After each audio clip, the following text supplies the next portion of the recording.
नमस्कार विद्यार्थी व पालक मित्रांनो, मी ऋषिकेश कुलकर्णी आपल्या सर्वांचं वायब्रंट करियर गायडन्स या आपल्या यूट्यूब चॅनलमध्ये स्वागत करतो। नीटची एक्झाम झालेली आहे। आता अनेक प्रश्न विद्यार्थ्यांच्या मनामध्ये पडलेले आहेत, ते म्हणजे पुढची ॲडमिशन प्रोसेस कशी असते। मला MBBS कॉलेजला जर ॲडमिशन घ्यायचं असेल, माझ्या स्वप्नातलं एखादं चांगल्या कॉलेजला ॲडमिशन पाहिजे मला, तर साधारणतः मला कोणकोणत्या प्रोसेसमधून जावं लागेल। अनेक विद्यार्थ्यांचे फोन येत आहेत, सर ऑल इंडिया काउन्सिलिंग म्हणजे काय असतं, त्यातून आमचा नंबर लागेल का, स्टेट काउन्सिलिंग केव्हा होते, कोणते राऊंड कशा पद्धतीने कंडक्ट केले जातात।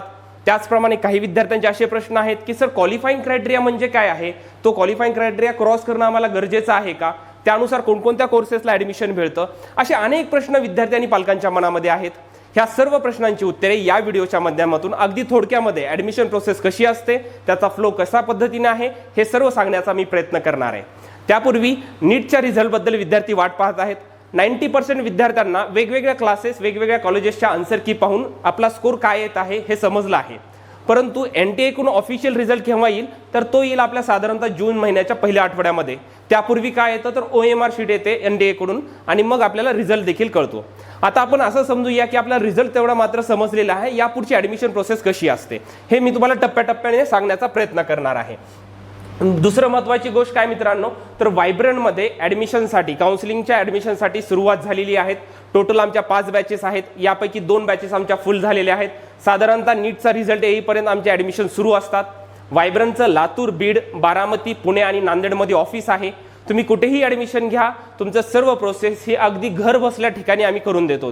तुम्ही अपार्ट फ्रॉम दॅट या आमच्या ऑफिसेसच्या व्यतिरिक्त कुठेतरी राहत असाल तुम्ही, तर सर्व विद्यार्थी आणि पालकांची अगदी कमी फीमध्ये तुमची ॲडमिशन प्रोसेस घर बसल्या ठिकाणी मी करून देतो। मी जी काय आजची प्रोसेस सांगणार आहे, ही सर्व प्रोसेस वायब्रंटमध्ये आम्ही किती फीमध्ये करून देतो हे देखील मी तुम्ही सांगणार आहे। त्यानंतर विद्यार्थी आणि पालकांनी बसून एकदा ठरवायचं आहे की आपल्याला काउन्सिलिंग प्रोसेसला कुठं जॉईन करायचं आहे, कारण की वायब्रंटमध्ये पूर्ण टेक्निकल टीम आहे, पूर्ण इंजिनियर्स आणि डॉक्टर्सची आमची टीम आहे, ज्यामध्ये पूर्ण अचूक पद्धतीने आम्ही तुमची ॲडमिशन करून देण्याचा प्रयत्न करणार मित्रांनो।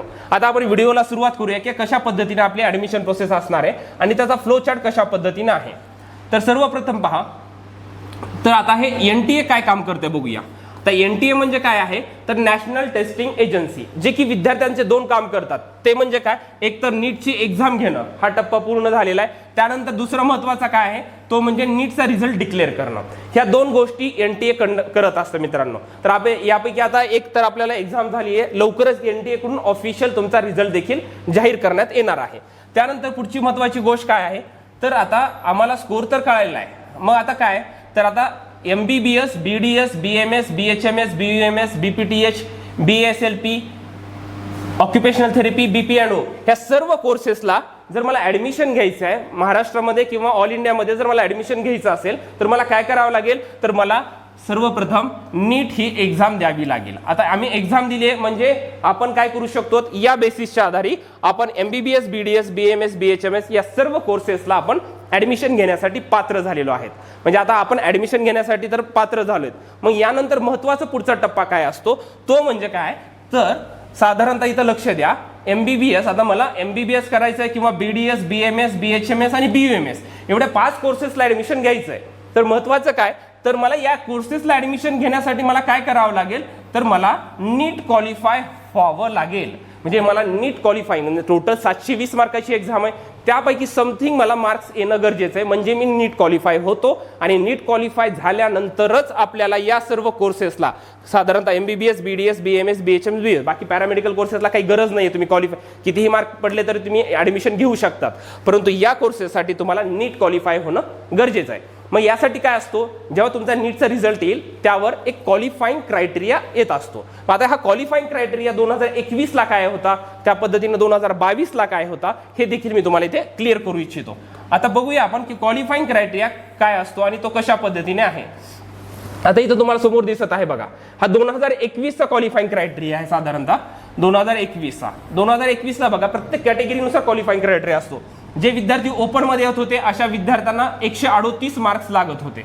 138 मार्काच्या 138 किंवा त्याच्यापेक्षा जास्त जर स्कोर असेल तर तुम्ही MBBS, BDS, BMS, BHMS आणि BUMS या कोर्सेसमध्ये ॲडमिशन घेण्यासाठी पात्र असतात। याचा अर्थ असा आहे का की मला एवढे मार्क आहेत म्हणून मला ॲडमिशन भेटणार आहे, तर बिलकुल नाही। तुम्ही त्या प्रोसेसचा एक भाग होऊ शकतात, तुम्ही त्या प्रोसेसमध्ये पार्टिसिपेशन नोंदवू शकतात एवढे मार्क्स असेल तर। आता जे विद्यार्थी रिझर्व्ह कॅटेगरी म्हणजे OBC, SC, ST मध्ये येतात अशा विद्यार्थ्यांना मिनिमम 108 मार्क लागत होते 2021 मध्ये। जनरल PWD म्हणजे पर्सन विथ डिसॅबिलिटी या क्षेत्रामध्ये जे विद्यार्थी येतात त्यांना 122 मार्क लागत होते आणि जे रिझर्व्ह मधले विद्यार्थी आहेत PWD मधले अशा विद्यार्थ्यांना मिनिमम 108 मार्क्स पाहिजे होते, तर ते या प्रोसेसमध्ये राहू शकत होते। आता हे झालं 2021चं। आता गेल्या वर्षीचा सिनेरिओ काय होता 2022चा, तर हे पहा 2022चा अशा पद्धतीनं सिनेरिओ होता। साधारणतः 2022 मध्ये काय होतं तर ओपन कॅटेगरीसाठी हा क्वालिफाईंग क्रायटेरिया कमी झालेला होता, लक्षात घ्या। 138 वरून तो किती झाला 117। त्यानंतर OBC वगैरे या कॅटेगरीमधील विद्यार्थ्यांसाठी 93 होता। जनरलमध्ये जे PWD मध्ये विद्यार्थी येतात हँडिकॅप त्यांना 105 आणि रिझर्व्ह मधले जे PWD विद्यार्थी आहेत त्यांना 93 मार्क्स लागत होते। आता आपण जर हे बघितलं की दोन याचं कंपॅरिझन केलं तर बघा 138 106 हे तुमच्या डोळ्यासमोर दिसतो। त्याच पद्धतीनं या वर्षीचं 2023ला काय असू शकेल हे आपल्याला लवकरच नीटच्या ऑफिशियल रिझल्टवरती येणार आहे। कारण काही विद्यार्थ्यांचे फोन येत आहेत, सर मला 100 मार्क येऊ शकतात, सर मला 105 मार्क येऊ शकतात, मला मॅनेजमेंट कोट्यातून ॲडमिशन घ्यायचं आहे किंवा मी या कोर्सेससाठी एलिजिबल आहे का। तर मित्रांनो तुम्हाला नीटच्या रिझल्टची वाट पाहावी लागेल। विद्यार्थ्यांचं काही 70% जवळपास आम्ही एक 15 ते 20 हजार विद्यार्थ्यापर्यंत पोहोचलेलो आहेत, तर त्यांचं म्हणणं असं होतं की 70% आम्हाला पेपर या सिनारिओन कळालं की सोपा गेलेला आहे, त्याच्यामुळे मे बी क्वालिफाईंग क्रायटेरिया वाढण्याची शक्यता यावर्षी नक्की आहे। याच्यामध्ये सर्व तुम्ही प्लस मायनस 10 ते 5 मार्क जरी ॲड केला तर त्यानुसार तुम्हाला यावर्षीचा म्हणजे 2023चा क्वालिफाईंग क्रायटेरिया असू शकेल मित्रांनो। ते आपल्याला नीटचा ऑफिशियल रिझल्ट आल्यानंतर समजणार आहे। आता ह्या तुम्हाला या सर्व गोष्टी क्लिअर झाल्या की क्वालिफाईंग क्रायटेरिया काय आहे किंवा कशा पद्धतीनं प्रोसेस चालणार आहे, ह्या तुम्हाला आता गोष्टी तर कळाल्या की कोणत्या कोणत्या कोर्सेसला मला क्वालिफाईंग क्रायटेरिया लागतो ते हे सर्व आतापर्यंत क्लिअर झालं। आता महत्त्वाचं काय तर काउन्सिलिंग काय आहे आणि काउन्सिलिंगचे साधारणतः प्रकार काय आहेत। तर मी तुम्हाला एकदा नेहमी सांगितलेलं आहे की एक लक्षात घ्या, विद्यार्थी आणि पालकांसाठी एक महत्त्वाचं वाक्य आहे, counselling is nothing but your last step of examination. म्हणजे तुमच्या हा एक्झामच्या नीटच्या एक्झामचा हा शेवटचा टप्पा आहे असं तुम्ही समजा आणि या काउन्सिलिंग प्रोसेसला पुढे जावा। तुमची एक्झाम झाली आहे म्हणून तुम्ही थांबू नका। आता महत्त्वाचा टप्पा जेवढी एक्झामसाठी तुम्ही मेहनत केली आहे तेवढी जास्त मेहनत तुम्ही जर काउन्सिलिंग प्रोसेसमध्ये तुम्ही दाखवली, तुम्ही तेवढं काळजीपूर्वक ऐकलं, तुम्ही एखादा चांगला काउन्सिलर निवडला आणि सर्व प्रोसेस फॉलो केली तर नक्कीच तुम्हाला स्वप्नातलं कॉलेज मिळणार आहे मित्रांनो। आता मग काय तर काउन्सिलिंग तर मला करायची आहे, तर साधारणतः मला कोणकोणत्या फेजेसमधून जावं लागेल तर पहा, तर काउन्सिलिंग करायचे तर तुम्हाला मित्रांनो साधारणतः असे वेगवेगळे प्रोसेस आहेत की ज्यामधून तुम्हाला काउन्सिलिंगमध्ये जावं लागेल। बघा, एक आहे ऑल इंडिया काउन्सिलिंग, ठीक आहे। आता ऑल इंडिया काउन्सिलिंग झालं, पुन्हा आहे महाराष्ट्र स्टेट काउन्सिलिंग आणि पुन्हा काही विद्यार्थी आता 2 ते 3 वर्षापासून असं प्रमाण वाढलंय की स्कोर कमी आलाय, बजेट देखील आमचं कमी आहे, आम्हाला बाहेरच्या राज्यामध्ये MBBSला ॲडमिशन घ्यायचं आहे, तर अशा विद्यार्थ्यासाठी अदर स्टेट म्हणजे वेगवेगळे स्टेट आहेत, आपण तिथं ॲडमिशन प्रोसेस करू शकतो। मग आता पहिल्यांदा आपण बघूया की हे कंडक्टिंग ऑथॉरिटी कोणकोणती आहे। तर ऑल इंडिया काउन्सिलिंगला बघा, आता ऑल इंडिया काउन्सिलिंग कोण कंडक्ट करतं मित्रांनो, तर ऑल इंडिया काउन्सिलिंग हे MCC कंडक्ट करतं। MCC म्हणजे मेडिकल काउन्सिल कमिटी, हे काय करतं ऑल इंडियाची प्रोसेस कंडक्ट करतं। म्हणजे ऑल इंडियामध्ये कोणते कॉलेज असतात, त्यांचं किती सीट प्रमाण आहे हे देखील मी तुम्हाला सांगणार आहे। मग आता याचे महत्त्वाचे जर प्रोसेस हे फॉर्म जर भरायचे असतील, तुम्हाला अपडेट सर्व पाहिजे असतील तर आपल्याला काय करावं लागतं www.mcc.nic.in या वेबसाईटवर तुम्हाला सर्व ऑल इंडिया काउन्सिलिंगची ऑफिशियल माहिती भेटत असते मित्रांनो। आता हे झालं आपलं ऑल इंडियाबद्दल। आता महाराष्ट्राचा जर विचार केला तर महाराष्ट्रामध्ये हे कंडक्टिंग ऑथॉरिटी कोण आहे तर महाराष्ट्रासाठी CET सेल, असं प्रत्येक राज्याचे कंडक्टिंग ऑथॉरिटी असते ॲडमिशन प्रोसेससाठी। CET सेल सर्व ॲडमिशन प्रोसेस कंडक्ट करतं। तुम्हाला जर 2022चे सर्व जर डेटा किंवा बाकीच्या गोष्टी पाहिजे असतील किंवा आता 2023चे सर्व फॉर्म भरण्याच्या जर गोष्टी असतील तर त्या सर्व गोष्टी तुम्हाला cetcell.mahacet.org या वेबसाईटवरती तुम्हाला पाहायला भेटतील। आणि अदर स्टेटचं त्या प्रत्येक स्टेटनुसार त्यांची कंडक्टिंग ऑथॉरिटी आहे आणि त्याच्यानुसार तिथली ॲडमिशन प्रोसेस चालत असते मित्रांनो। आता हे झालं सर्व काउन्सिलिंग, तर तुम्हाला काय म्हणजे फेजमधून कुठला जावं लागेल, एखादं चांगलं कॉलेज पाहिजे असेल तर तुम्हाला ऑल इंडिया काउन्सिलिंग फॉलो करावी लागेल किंवा स्टेटची काउन्सिलिंग फॉलो करावी लागेल किंवा अदर स्टेटची करावी लागेल, म्हणजे हे सर्व तुम्हाला ह्या गोष्टीतून जाणं अनिवार्य आहे मित्रांनो। आता आपण हे बघूया की साधारणतः ऑल इंडिया काउन्सिलिंग काय असते आणि ते कशा पद्धतीने होते, याच्या काही महत्त्वाच्या गोष्टी मी तुम्हाला सांगतो यामध्ये। आता बघा, एक पहिलं महत्त्वाचं वाक्य नोट करा मित्रांनो, कोणतेही प्रायव्हेट कॉलेज पार्टिसिपेट नसतात।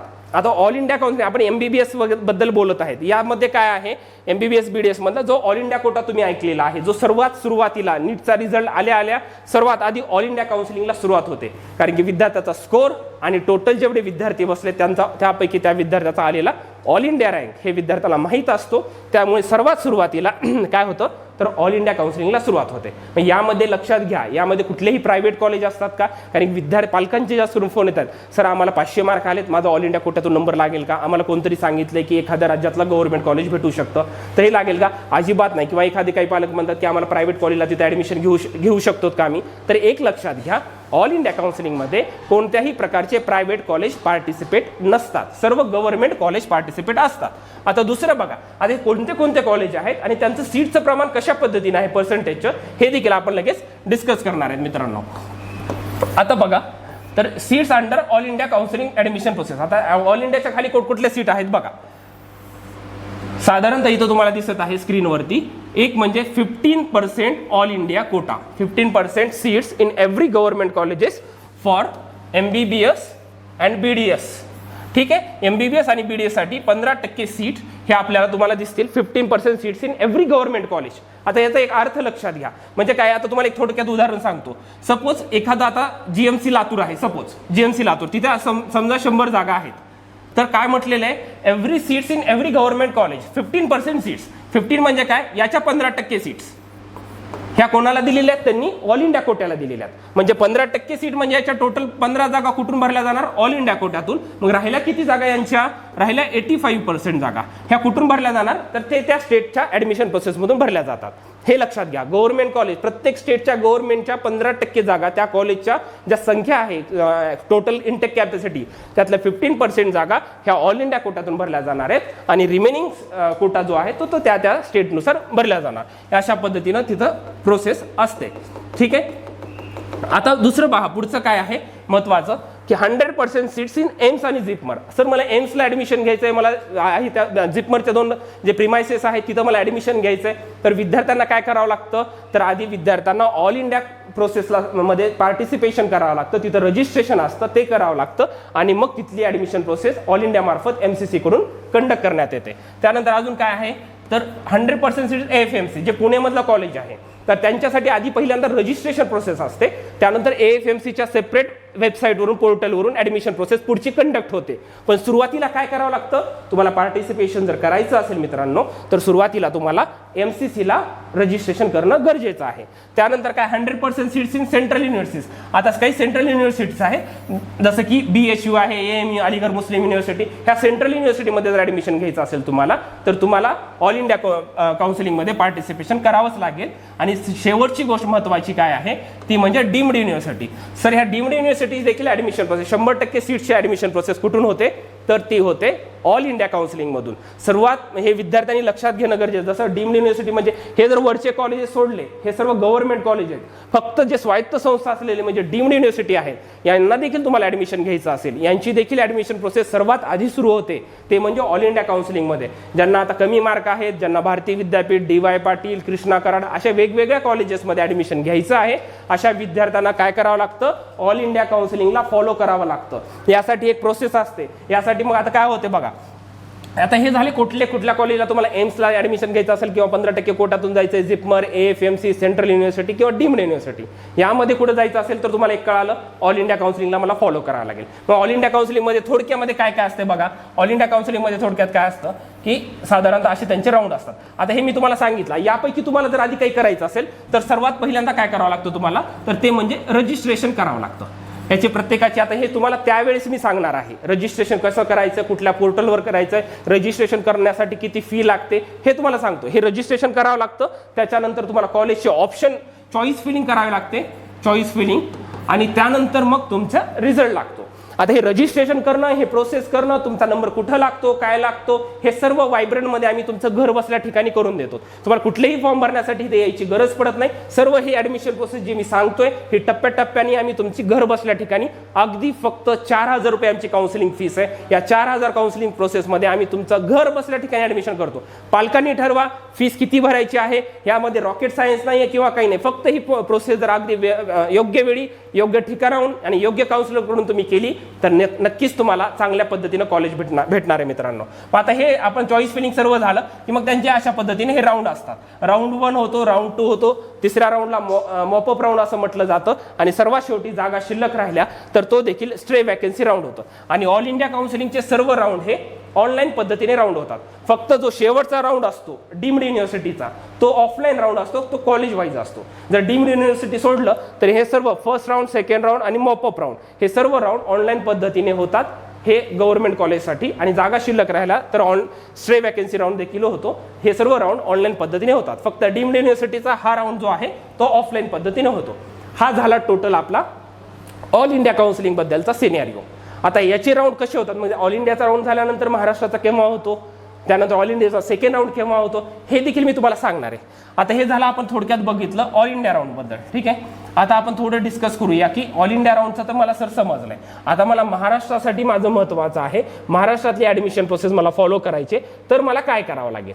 तर आता इथं पहा तुम्ही, महाराष्ट्रातली जर तुम्हाला ॲडमिशन प्रोसेस करायची असेल तर पहा, MBBS, BDS, BMS, BHMS, BMS, BPTH, occupational therapy या सर्व प्रोसेसला, या कोर्सेसला तुम्हाला जर ॲडमिशन घ्यायचं असेल तर पहिल्यांदा काय करावं लागेल मित्रांनो तुम्हाला, तर पहिल्यांदा तुम्हाला साधारणतः महाराष्ट्र CET सेलकडे रजिस्ट्रेशन करावं लागतं. जसं मी तुम्हाला सांगितलं ऑल इंडिया कोटाला MCCला रजिस्ट्रेशन करावं लागेल, त्याच पद्धतीनं तुम्हाला काय करावं लागेल तर CET सेलला तुम्हाला रजिस्ट्रेशन करावं लागेल. मग आता हे रजिस्ट्रेशन मग कुठल्याही कोर्सेसला ॲडमिशन घ्या तुम्ही नीट एलिजिबल असू द्या, म्हणजे क्वालिफाय असू द्या किंवा नॉट क्वालिफाय असू द्या, ह्या सर्व कोर्सेसला जर ॲडमिशन घ्यायचं असेल तुम्हाला तर पहिल्यांदा हे रजिस्ट्रेशन सर्वांना करावंच लागतं. तुम्हाला नीटमध्ये 600 मार्क पडू द्या किंवा 60 मार्क पडू द्या, महाराष्ट्रामध्ये जर तुम्हाला या कोर्सेसला ॲडमिशन घ्यायचं आहे तर तुम्हाला पहिल्यांदा हे रजिस्ट्रेशन करावं लागतं. त्यामध्ये सर्व डॉक्युमेंट अपलोड, बरेचशी मोठी प्रोसेस आहे ते सुद्धा आम्ही वायब्रंटमध्ये तुमची कंप्लीट करून देतो. मग आता हे सर आपण प्रोसेस करणार आहेत. ठीक आहे, मग त्याच्यानंतर काय आहे बघा पुढचं.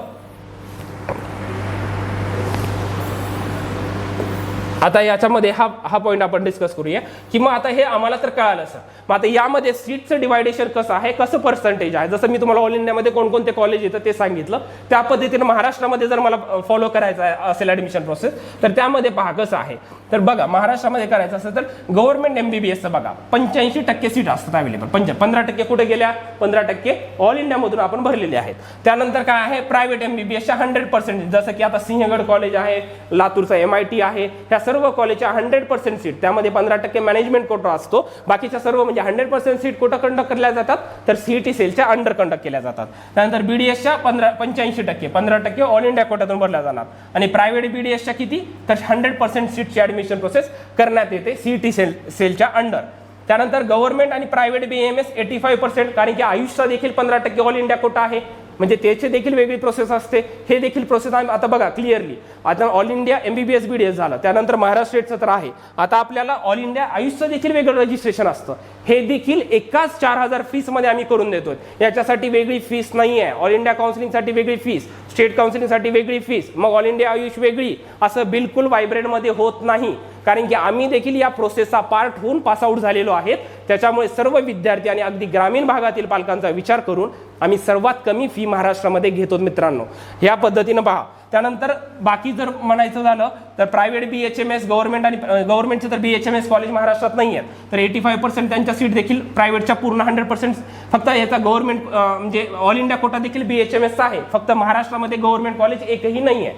त्यानंतर गव्हर्नमेंट आणि BUMS देखील 85% जागा महाराष्ट्राच्या CET सेलच्या अंडरमार्फत भरल्या जातात. त्यानंतर रिमेनिंग जर पॅरामेडिकल कोर्सेस जर बाकीचे झाले तर यांच्या सर्व 100% सीट ह्या आपण CET सेलच्या मार्फत कंडक्ट करत असतो. म्हणजे आपल्याला तुम्हाला कळालं आहे की महाराष्ट्रामध्ये तुम्हाला MBBS पासून फिजिओथेरपी, ऑक्युपेशनल थेरपी कुठे जरी ॲडमिशन करायचं असेल तर सर्वप्रथम आपल्याला काय करावं लागतं, CET सेलला रजिस्ट्रेशन करावं लागतं. त्या पद्धतीने यांचं सीटचं डिस्ट्रीब्युशन आहे. मग आता हे रजिस्ट्रेशन वगैरे सर्व झालं की मग काय असतात यांचे साधारणतः यांचे राऊंड असतात. जसे की तुम्हाला सांगितलं राऊंड 1, राऊंड 2, मॉपअप राऊंड आणि इन्स्टिट्यूशनल राऊंड. आधी काय करणार आहेत आपण, महाराष्ट्राची जेव्हा प्रोसेस सुरू होईल त्याच्यामध्ये आपण पहिल्यांदा काय करणार असतो, फर्स्ट पॉईंट आहे ते म्हणजे रजिस्ट्रेशन CET सेलचं. त्याच्यामध्ये सर्व डॉक्युमेंट वगैरे अपलोड करावं लागतात, सर्व फॉर्म भरावा लागतो, सर्व आपले रिझर्वेशन जसं आहे Maharashtra Karnataka border, hilly area, अपंग आहेत का किंवा सर्व डॉक्युमेंट आपल्याला अपलोड करून मग ते प्रोसेस झाली की मग पुढचा टप्पा असतो SML रँक जनरेट होता, रँक येतात. मग रँक आले की त्या रँकप्रमाणे आपल्याला कोणतं कॉलेज भेटेल याच्यासाठीचे हे राऊंड असतात. राऊंड 1, राऊंड 2, मॉपअप राऊंड आणि सर्वात शेवटचा तो असतो तो म्हणजे इन्स्टिट्यूशनल राऊंड. हे फक्त प्रायव्हेट कॉलेजसाठी असतो. जागा शिल्लक झाल्यानंतर प्रत्येक कॉलेजला जाऊन आपल्याला फॉर्म भरावा लागतो. हे सर्व तुम्हाला माहिती, हे राऊंड कसे असतात, यांचे महत्त्वाचे नियम काय आहेत, ही एक वेगळी प्रोसेस आहे. हे देखील मी तुम्हाला नंतर व्हिडिओच्या माध्यमातून सांगणार आहे. म्हणजे ऑल इंडिया काउन्सिलिंगची पूर्ण माहिती, ॲडमिशन प्रोसेस कशी असते, रजिस्ट्रेशन फी कशा आहेत, हे देखील एक सेपरेट व्हिडिओ करणार आहे. आणि महाराष्ट्रातली ॲडमिशन प्रोसेस कशी असते हे देखील मी सांगणार आहे. फक्त ओव्हरऑल तुम्हाला या प्रोसेसमध्ये म्हणजे रजिस्ट्रेशन करावं लागेल, त्यानंतर रँक येतात तुमचे, रँक आल्यानंतर पुन्हा आपल्याला ह्या सर्व राऊंड्समधून जावं लागतं. ह्या सर्व प्रोसेस आपली वायब्रंटमध्ये पूर्णपणे कंप्लीट करून दिली जाणार आहे. आता हे महत्त्वाचं झालं. यामध्ये ह्या राऊंडचे महत्त्वाचे खूप नियम आहेत जे की विद्यार्थ्यांना खूप कन्फ्युजिंग आहेत. हे देखील आम्ही तुम्हाला सांगणार आहे. म्हणजे थोडक्यामध्ये तुम्ही एकदा ॲडमिशन वायब्रंटमध्ये घेतलं की तुम्हाला एकदम निश्चिंत घर बसल्या ठिकाणी निवांत राहायचं आहे मित्रांनो. हे तुम्ही लक्षात घ्या. आता महत्त्वाचं हे झालं तर आता पहा, गेल्या वर्षीपासून ॲडमिशन प्रोसेसचा सिनॅरिओ फ्लो कसा होत आहे बघा. आता हे तुम्हाला एक सांगू इच्छितो मी, ऑल इंडिया काउन्सिलिंग आणि स्टेट काउन्सिलिंगमध्ये हे एक विद्यार्थ्यांनी लक्षात घ्या की ऑल इंडिया काउन्सिलिंगचा एक राऊंड केव्हा होतो, मग महाराष्ट्राचा ॲडमिशन प्रोसेसचा राऊंड कसा असतो, हे देखील मी तुम्हाला इथे सांगण्याचा प्रयत्न करतो. आता पहा, ऑल इंडियाचं बघा, मी तुम्हाला इथे सांगतो. ऑल इंडिया कोट्याचं जेव्हा म्हणजे आपण MCC कडे हे रजिस्ट्रेशन करतो, त्याचा एक राऊंड झाला, त्याचा एक राऊंडचा रिझल्ट लागला की तोपर्यंत काय होणार आहे तर महाराष्ट्राच्या CET सेलचे रजिस्ट्रेशन सुरू होणार आणि त्यांचा एक राऊंडचा रिझल्ट लागणार. म्हणजे हे सर्व झिगझॅग प्रोसेस बघा. आधी याचा एक राऊंड झाला ऑल इंडियाचा की मग स्टेटचा होणार, मग स्टेटचा एक राऊंड झाला की सेकंड ऑल इंडिया कोट्याचा राऊंड होणार, मग ऑल इंडिया कोट्याचा सेकंड राऊंड झाला की मग स्टेट कोट्याचा सेकंड राऊंड होतो. इथे काही महत्त्वाचे नियम आहेत मित्रांनो, हे लक्षात घ्या. असा नियम आहे की ऑल इंडिया कोट्यामध्ये सेकंड राऊंडला जर तुमचं सीट कन्फर्म असेल, तुम्ही जर कॉलेजला जाऊन जॉईन स्टेटस असेल तुमचं, तर तुम्ही स्टेटच्या सेकंड राऊंडमध्ये पार्टिसिपेट करू शकत नाहीत. तुम्ही ऑल इंडियाच्या तिसऱ्या राऊंडला सुद्धा जाऊ शकत नाहीत. हे लक्षात घ्या. जर तुमचं जॉईनिंग स्टेटस इथं यस असेल तर तुम्ही कुठल्याही प्रकारच्या काउन्सिलिंग प्रोसेसमध्ये सहभाग नोंदवू शकत नाहीत. समजा तुम्ही इथं गेला, सेकंड राऊंड झालाय तुमचा आणि सेकंड राऊंडला जर तुम्हाला स्टेटमध्ये ॲडमिशन घेतलं, हा नियम स्टेटला सुद्धा गेल्या वर्षीपासून सर्व स्टेटला लागू करण्यात आलेला आहे. जर तुम्ही स्टेटमध्ये सेकंड राऊंडला ॲडमिशन स्टेटस तुमचं जॉईनिंग यस असेल तर तुम्ही ऑल इंडियाच्या पुढच्या राऊंडला येऊ शकत नाही किंवा तुम्ही ह्या स्टेटच्या तिसऱ्या राऊंडला सुद्धा जाऊ शकत नाही. अशा पद्धतीने ही प्रोसेस असते. ह्याचे खूप महत्त्वाचे नियम आहेत. हे सेपरेट व्हिडिओ करून मी तुम्हाला सांगणार आहे. पण लक्षात घ्या कसं होणार आहे. या ऑल इंडियाचा फर्स्ट राऊंड, स्टेटचा फर्स्ट राऊंड, पुन्हा या ऑल इंडियाचा सेकंड, स्टेट सेकंड, ऑल इंडियाचा थर्ड राऊंड, स्टेटचा थर्ड राऊंड आणि पुन्हा depends on vacancy remaining rounds conduct करण्यात येतात. That is stray vacancy round आणि इन्स्टिट्यूशनल कोटा. अशा पद्धतीनं ही पूर्ण ॲडमिशन प्रोसेस आहे. तुम्ही हे लक्षात घ्या. एखाद्या विद्यार्थ्याला जर त्याला त्याच्या स्वप्नातलं चांगलं कॉलेज जर पाहिजे असेल तर त्या विद्यार्थ्याला कुठल्या प्रोसेसमधून जावं लागतं. विद्यार्थ्यांना समजण्यासाठी मी थोडे हे आमच्या वायब्रंटच्या ऑफिशियल ग्रुपमध्ये जे जॉईनिंग केलेल्या विद्यार्थ्यांचा ग्रुप आहे त्यामध्ये ही PDF शेअर करतो. ज्यांना काही माहिती समजली नाही त्यांनी व्हिडिओ पॉज करून पहा. आता जेवढी मी प्रोसेस सांगितली आहे, या प्रोसेसमध्ये जर एकही तुम्हाला अडचण असेल तर आमच्या वायब्रंटच्या ग्रुपमध्ये नंबर आम्ही दिलेले आहेत. आमच्या कोणत्याही ऑफिसमधल्या किंवा आमचे जे ऑफिशियल काउन्सिलर्स आहेत अशा त्यांचा मी नंबर तुम्हाला दिलेला आहे. त्या नंबरला तुम्ही केव्हाही मेसेज करा आणि आजच पुढच्या 2 दिवसामधल्या ह्या प्रोसेसबद्दलचे सर्व डाऊट तुमचे क्लिअर करा. याच्यामध्ये काही डाऊट्स असतील तुम्ही पर्सनल कॉल करा, पर्सनल मेसेज करा आम्हाला आणि सर्व डाऊट क्लिअर करा. सांगायचा दृष्टिकोन म्हणजे एवढाच आहे की वायब्रंटमध्ये जॉईन तुम्ही केलं, जेवढी आम्हाला माहिती आहे त्याच्या 90% तरी कमीत कमी माहिती सर्व पालकांना, अगदी ग्रामीण भागातल्या पालकांना देखील माहीत होणं गरजेचं आहे असं आम्हाला वाटतं. अगदी सोप्या पद्धतीनं अशा पद्धतीच्या सर्व आम्ही प्रोसेस तुम्हाला सांगणार आहेत. टप्प्याटप्प्यानं सर्व गोष्टी तुम्हाला क्लिअर करणार आहेत. म्हणून आजच सांगतोय मित्रांनो, जर तुम्ही अजूनही ॲडमिशन घेतलं नाही काउन्सिलिंगसाठी तर नक्कीच वायब्रंटला संपर्क करा. लातूर, बीड, बारामती, पुणे आणि नांदेडमध्ये आपलं ऑफिस आहे. तुम्ही नक्की एकदा व्हिजिट करा आणि नक्कीच तुमच्या मनातल्या सर्व प्रश्नांचं निरसन करण्यासाठी वायब्रंट अगदी शेवटपर्यंत तत्पर आहे मित्रांनो. Thank you so much.